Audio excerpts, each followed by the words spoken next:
The opinion of the court in number 89-1647, Carnival Cruise Lines versus Shute, will be announced by Justice Blackmun.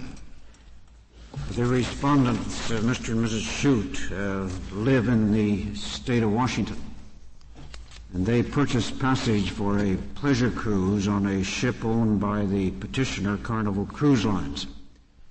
And the tickets contained a clause designating Florida courts as the place for the resolution of any dispute.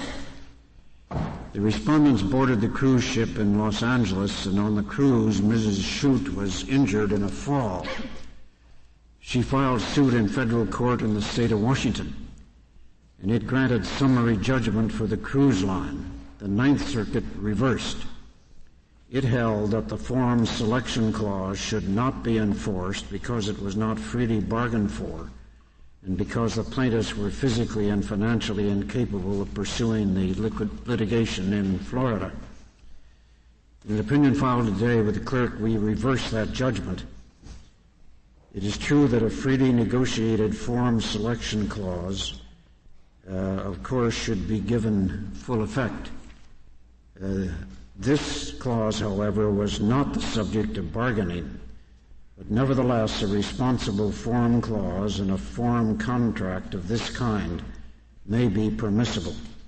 A mishap in a cruise could subject the line to litigation in several places, so the cruise line has a special interest in limiting these fora. Further, the clause has the helpful effect of sparing time and expense in determining where suits may be brought. The present dispute is not an essentially local one, inherently more suited to resolution in Washington than in Florida.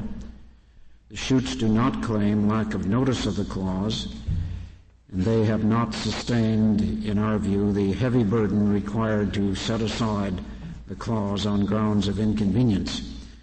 These clauses are subject to judicial scrutiny for fundamental fairness. There is no indication here that petitioner selected Florida to discourage the pursuit of legitimate claims. Justice Stevens has filed a dissenting opinion and is joined therein by Justice Marshall. The opinions of the court in three cases will be announced by Justice Marshall.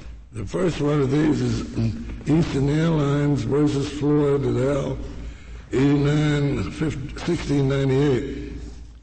This case is here on certiorari to the United States Court of Appeals for the 11th Circuit.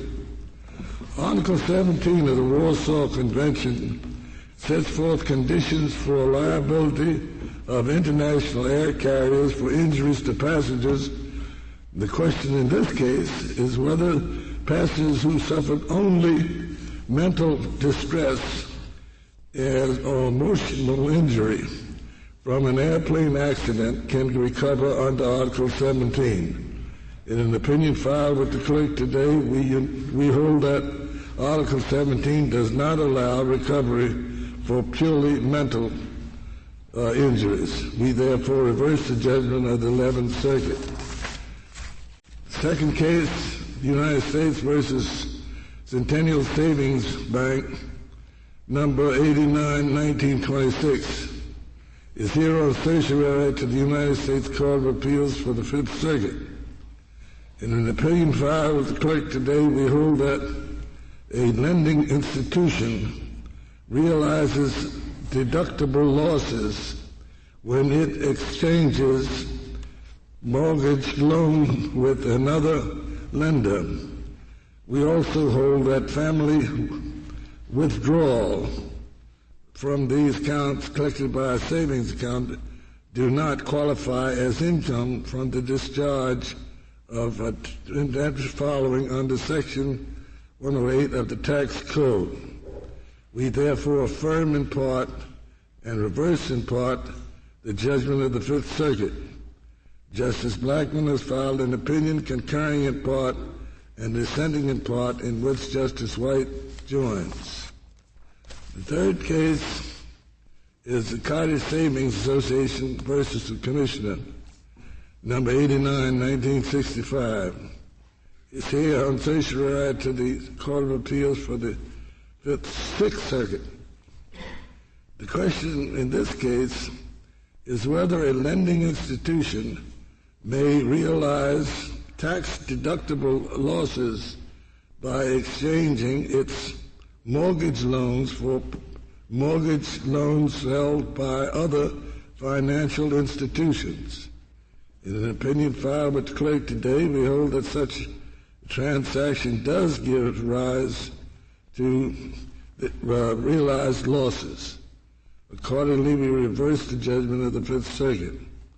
Justice Blackmun has filed a dissenting opinion in which Justice White joins.